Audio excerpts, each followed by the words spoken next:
Well, it's a delight to be with you on this Easter day and to greet all of those who are participating in this Mass through television. And I want to offer my choicest blessings for a happy Easter to all. It is an important day in the life of the Church, in fact, the great feast, many times called the Great Sunday, simply because without the resurrection of the Lord, there would be no Christianity. It is the center of our faith.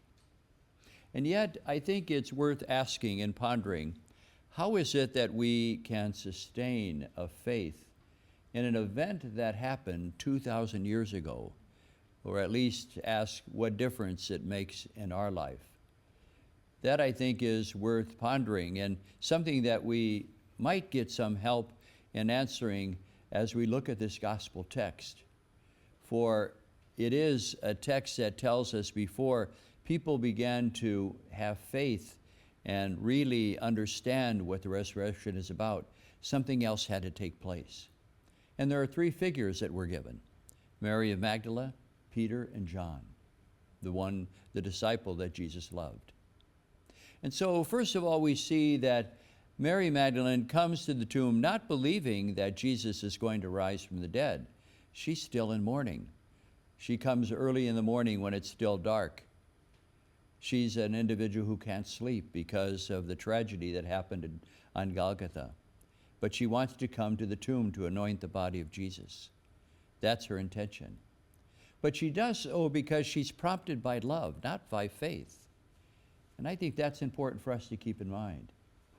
Our relationship with Jesus is not, first of all, built on what we believe, but how we have experienced the love of Jesus in our lives, first of all, and how we love him in return as a response. That love is experienced in so many different ways. Maybe in a moment in which we have turned to the Lord in a great tragedy and found solace. In a moment in which we have tried to figure out the meaning of life, and there's a special grace that comes into our life that makes sense of things. Or even as we study the Scriptures, as we pray before the Blessed Sacrament, and have an experience of the Lord who really cares for us and really loves us, and we love him in return.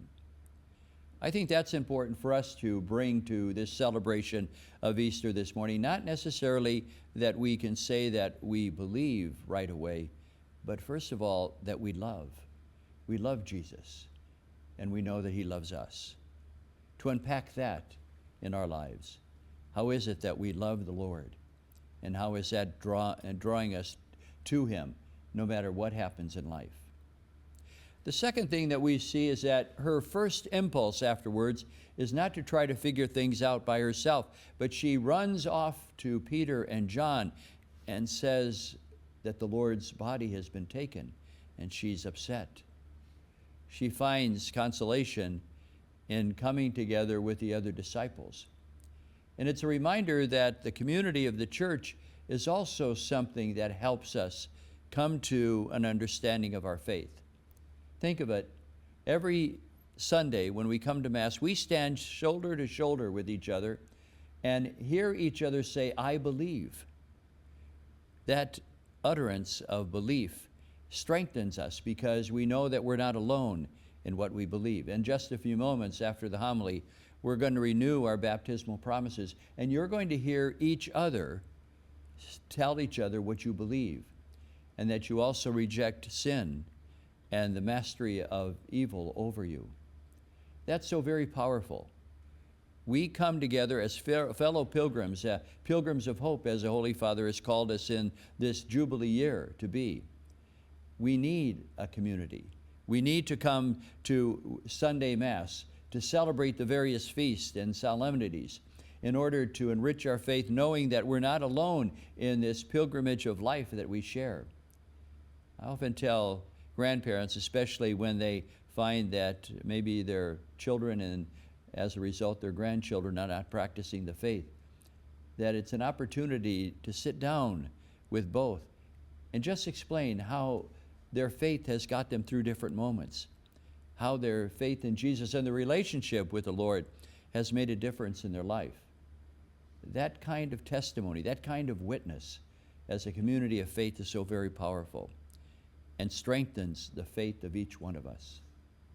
And finally, we see that scene in which John goes into the tomb after Peter, and he notices those cloths of Jesus that are separated and rolled up very neatly in their own piles.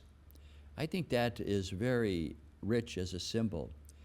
I've often thought maybe what John recognized in that moment was that is how Jesus, in fact, took care of his bedding every day. That he recognized something that he did. I like to tell grade school children that, in fact, it's a sign that Jesus made his bed every morning. And maybe they could take an example out of that. But I think that it highlights the fact that there are ways in which the Lord's own life, which we hear in the scriptures, have made a difference, have in fact impacted our lives as well, where we see things in the scriptures that we witness in the world today that are being imitated. We know how easy it is for us to pick up behaviors of one another. Years ago, when I was a pastor of a parish, I was getting ready for Mass, and I was walking across the sanctuary, and there was a man in the back of the empty church, and he came up to me and said to me, did you know John Mahan? And I said, well, yes, I did. Why do you ask? He said, because when I saw you walk across the room there, you walked just like John Mahan did. You had the same posture, the same gait in your walk. And I said, well, that's interesting because John Mahan was my grandfather. And apparently I had picked up some of his behaviors and walked in the way he did. So maybe there are things in our life that we recognize where Jesus is present because he has had an impact on our culture, on the way that we look at life as a church. And so maybe it's an opportunity for us to see the moments in which we open the eyes of the blind and help people, for instance, who do not see a pathway for life and give them hope. Ways in which maybe we help people take another step, and just as Jesus cured those who were lame, in which Jesus told us he's the light of the world, and we have given maybe opportunity to ourselves and others by lighting a candle and having that candle glow, reminding us that Jesus is the light of the world.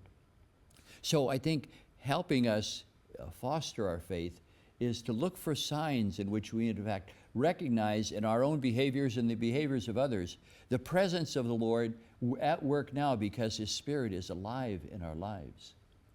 My mother had a very difficult time when my dad died, and she even asked, after many years of going to Catholic schools and catechesis and believing, she wondered whether or not there really was a resurrection of the dead. It was so painful, the loss and the separation after 57 years of marriage. And she doubted. She had a moment of doubt. And so what she did is she remembered that Jesus said, I'm the light of the world. So she had the man in the cemetery put a glowing candle, one of those nice big vigil lights, over my dad's tomb on their anniversary, his birthday, when he came back from the war. Different moments in their life that were significant. But she could look out her window because they lived next door to the cemetery. And she could see that light burning. She could see that glow of the candle. That reminded her that Jesus said, I am the light of the world. That just every time as she lit a candle in church and she had her faith strengthened, so she could do that in those moments. So believing that Jesus rose from the dead is a challenge for us after 2,000 years.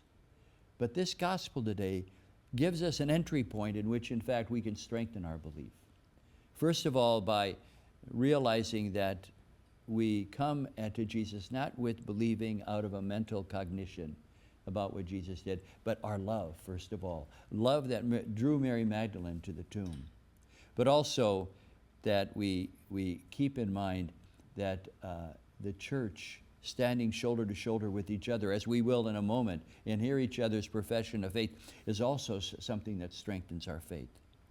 And finally, when we look for signs in the world today of how Jesus is active and alive in the world through our actions and the actions of others, like here at Mercy Home, where so much good is done, where the gospel has impacted this ministry in some significant ways to reach out to young people who are struggling, to give them the hope and light of the future, we see once again that Christ is alive and active and is a risen Lord, not just someone who rose from the dead 2,000 years ago, but is active, alive right now, especially through our ministry, through our charity. And so today, let us look for signs to strengthen our faith. This faith that Jesus not only rose from the dead 2,000 years ago, but is active and present now because we love him, because we love the church, and because we see his presence in so many ways in our world today.